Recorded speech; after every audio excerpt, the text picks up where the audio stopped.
Hi, Namaste. My name is Kartika and this is my channel Synchro Shakti. Today I want to share with you yet another emotional release technique, and as you can see by the title, this has to do with creating your own mental Photoshop. Now there's a technical term for this, and this is called submodalities.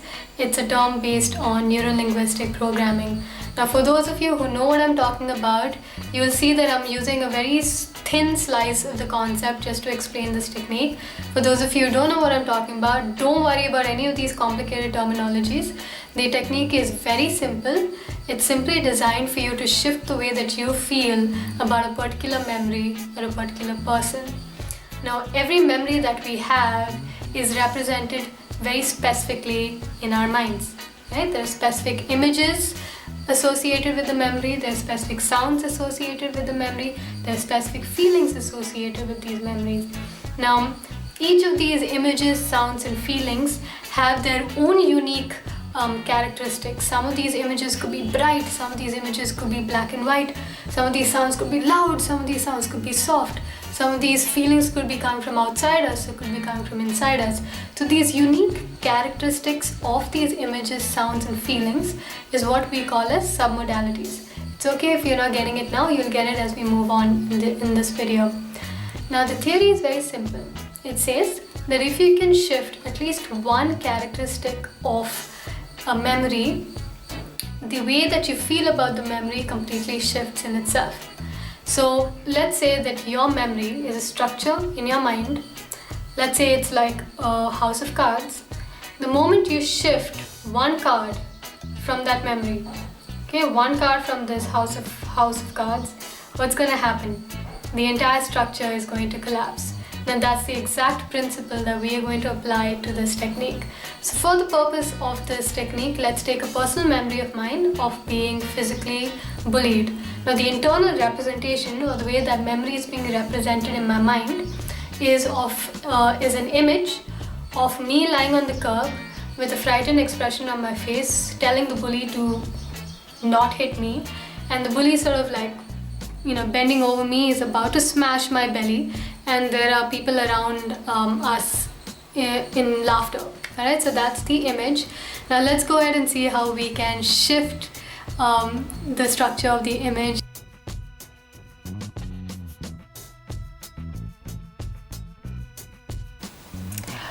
Alright, so here we have the memory, which is being bullied, and I already explained the image that I have in my mind. Now there are three aspects of the memory that we're going to deal with, which is the visual, that is the images, the auditory, which is the sounds, and the kinesthetic, which is the feelings associated with the memory. Now in the description box, I've put a link of the submodality checklist. This is what is called as a submodality checklist. So let's just go directly to the visual. Alright. Now these are the questions that you would ask yourself, or you would have someone ask you, or if you bought any of my packages, I would be the one asking you. So let's see. Now, is the image that I described to you color or black and white? I said it was color. Was it near or far? I said it was near. Was it bright or dim? I said it was bright. Where was the location? I said it was near my face. Is it small or big? I said it was big. Is it associated or disassociated, which means am I in the image or am I watching it as an outsider? So I said disassociated because I'm watching it as an outsider. Was the image focused or defocused? I said focused. Was the image moving or was it still? I said still. Was the image framed or panoramic? Panoramic means can you see everything around the image, or is it just the image like a photograph? So I said it was framed. Alright. Now moving on to the auditory, or the sounds related to the image. I asked myself, is it loud or is it soft? I said it was soft. Is the sound fast or is it slow? I said it was medium paced. Where's the location? I said it's coming from far off. What is the direction? It is coming right in front of me. So from far off coming towards me. Is the sound coming from inside me or outside me? It's coming from outside me, external. Is the pitch of the sound high or low? It was medium for me. What was the tonality? It was very even toned for me.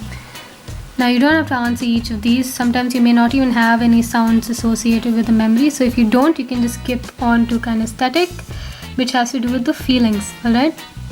Now kinesthetic were the feelings I was having. What was the location of these feelings? It was coming from inside me. What is the size of this feeling? So it felt really big. It felt like it was engulfing my entire body. So, or at least most part of my body. So I said big. What is the shape? I said the shape of a circle. It could be a different shape for you altogether. It could be the shape of your body itself.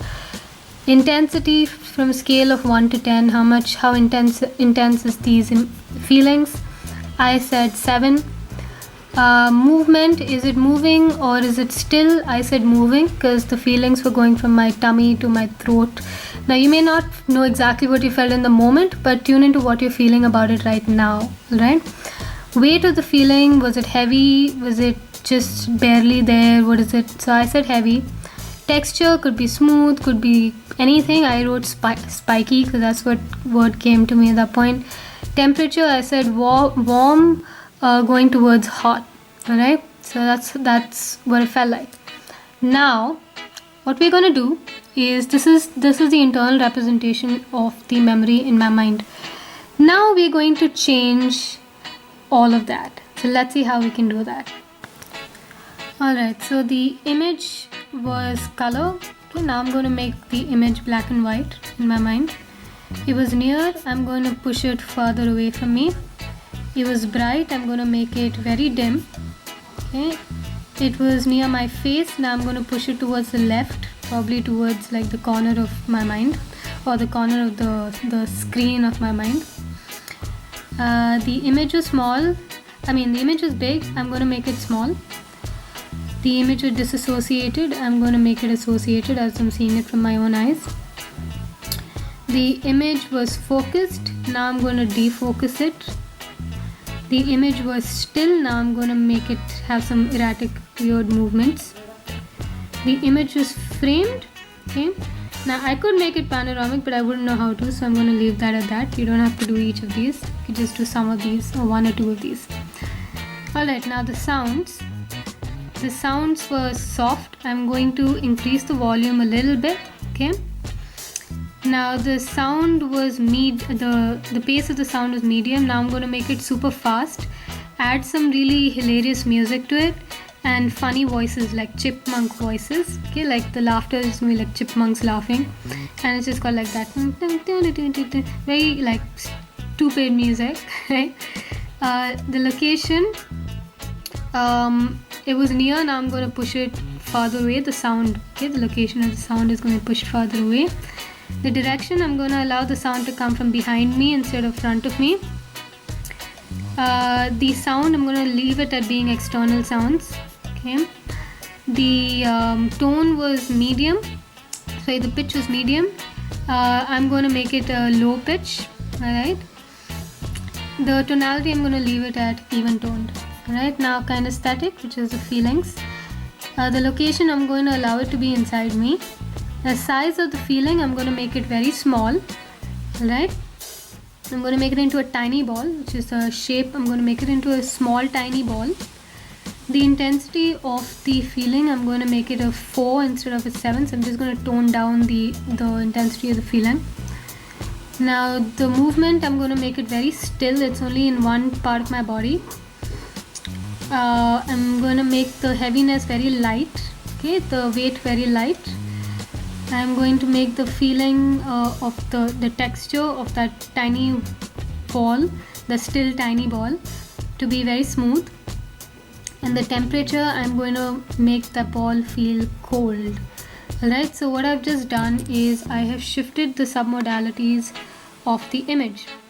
Now I'm going to clear the screen of my mind, and I'm going to try to remember the original image. And it's going to sound very different. It's going to look very different. It's going to sound very different. It's going to feel very different. And I'm probably going to start laughing about the incident instead of feeling differently. And the reason I'm saying probably is because I've already done this process with this particular memory before. I'm just giving you this for as an example that you can use for your own memories, you will begin to feel differently. And yeah, just have fun with it, and you will recognize that, after realizing the lessons for the memory, you can just move around, shift things around, and you'll no longer be bothered by it as much. So that's it, and yeah, I hope to see you again next week. And wait, hold on, maybe you can see me. Okay, so I hope to see you again next weekend, and I hope you enjoyed this one, and I'll see you again.